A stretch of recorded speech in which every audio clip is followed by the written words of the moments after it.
도박에 사용한 금액이 얼마예요? 100만 원.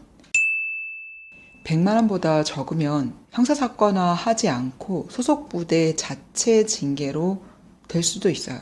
100만 원이 넘어요. 1000만 원.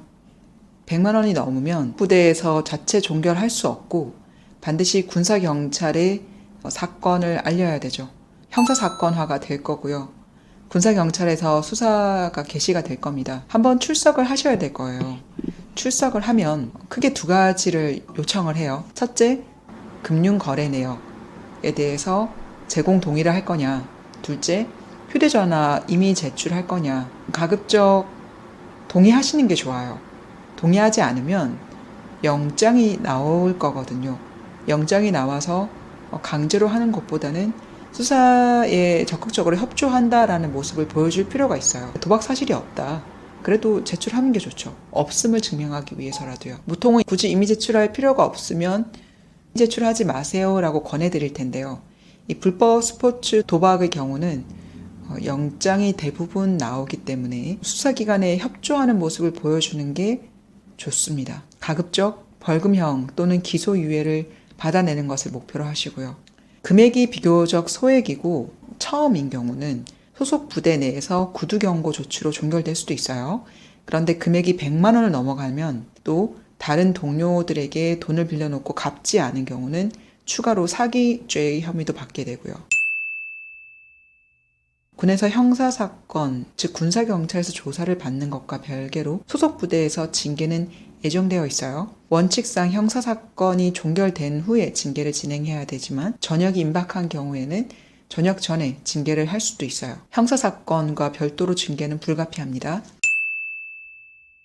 진행될 사항에 대해서 알려드릴게요. 불법 스포츠 토토의 경우 부대 내에서 휴식시간 또는 일과 이후 시간에 하는 경우가 대부분일 텐데요. 같은 생활관을 사용하는 동료 또는 이걸 어떻게든 알게 된 주변 누군가가 신고를 하게 되겠죠. 신고가 접수가 되면 부대장님은 관할 군사경찰대에 입건 조치를 하죠. 그리고 지휘관 재량으로 휴대전화 사용을 제한할 수도 있어요. 두 번째, 군사경찰에서의 수사 진행, 출석을 하면 계좌를 확인을 하고 휴대전화를 확인을 합니다. 군사경찰 조사실에 출석해서 이 혐의 사실, 불법 스포츠 토토를 한 적이 있느냐에 대한 본인의 진술을 듣는 자리입니다. 진술을 거부할 권리가 있죠. 하지만 이 사건의 경우는 권해드리지 않습니다. 금융계좌 확인 동의서에 동의할 것인지 묻고 휴대전화 이미 제출할 것인지 물을 텐데요. 가급적 동의하시는 것이 좋습니다. 부동의할 경우에 금융거래 내역 그리고 휴대전화에 대한 압수영장이 발부가 되기 때문입니다. 본인이 스포츠 도박을 결코 하지 않았다면 당연히 부동의하셔도 돼요. 근데 그렇지 않은 경우는 이 조사의 과정을 벗어나는 것은 어려워요. 그래서 최대한 내가 이 사건에서 최대한 감경을 받겠다.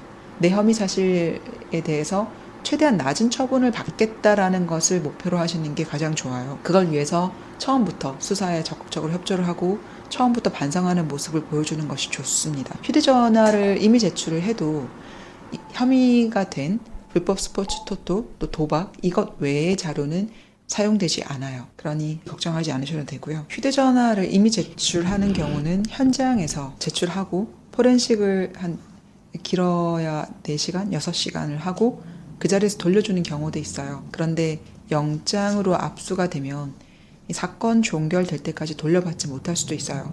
범행에 사용된 도구는 압수할 수 있거든요. 휴대전화를 사용해서 도박을 했다면 휴대전화가 범행에 사용된 도구이기 때문에 사건 자체가 종결될 때까지 돌려받지 못할 수도 있어요.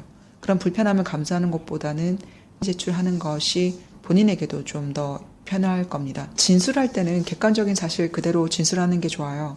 최종 재판 과정에서 수사 초기부터 자백을 했느냐가 중요한 감경 요소로 작용을 하거든요. 주로 물어볼 건 언제부터 이걸 하게 됐는지, 처음에 하게 된 계기가 뭔지, 몇 번이나 해왔는지, 그리고 돈은 어디서 마련했는지, 누구와 같이 했는지에 대해서 물을 겁니다. 누구와 같이 했는지에 대해서는 다른 사람에게도 피해가 될 수 있기 때문에 얘기하지 않으셔도 돼요. 다만 본인과 관련된 거는 사실 그대로 얘기를 하시는 게 좋습니다. 처음에 무언가를 속이려고 하거나 감추려고 할 경우 그 진술은 중언부언하게 되죠. 불필요한 오해를 살 수 있어요. 사람이 거짓을 말하는 건 굉장한 두뇌 소모를 가져오거든요. 그리고 마음이 불안하죠. 보통 사람은 거짓을 말하는 경우 마음이 편하지가 않아요.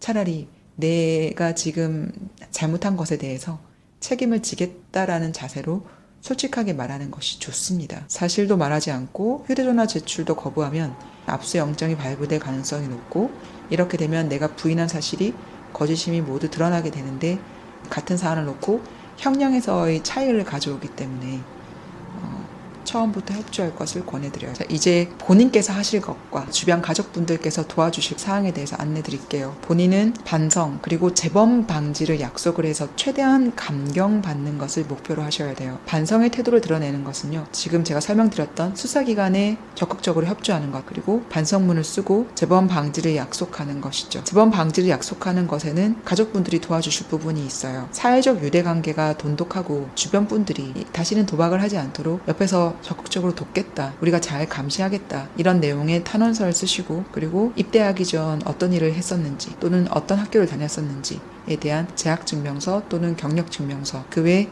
입대 전 성실하게 생활해온 각종 내역에 대해서 증명을 하시는 게 좋아요. 봉사활동이라든지 헌혈이라든지 사회기부 내역 등. 그리고 주변 간부나 아니면 동료들에게 신뢰를 받고 있다면 지금 이 도박을 한 사실 말고는 굉장히 성실하게 근무에 임해 왔었다라는 증명할 수 있는 간부님들의 탄원서를 받는 것도 좋습니다. 구약식 벌금형이 선고될 가능성이 높다고 말씀을 드렸는데요. 하지만 실형이 선고될 가능성도 있으니 최종 처분 시까지는 안심해서는 안 됩니다. 반드시 제가 말씀드렸던 결코 재범하지 않으리라는 약속, 그리고 반성, 그리고 수사기관에 적극적으로 협조하는 태도, 이 사항을 반드시 이행하셔야 되고, 이번 수사를 마지막으로 다시는 재범하지 않겠다는 굳은 결의를 보여줄 필요가 있어요.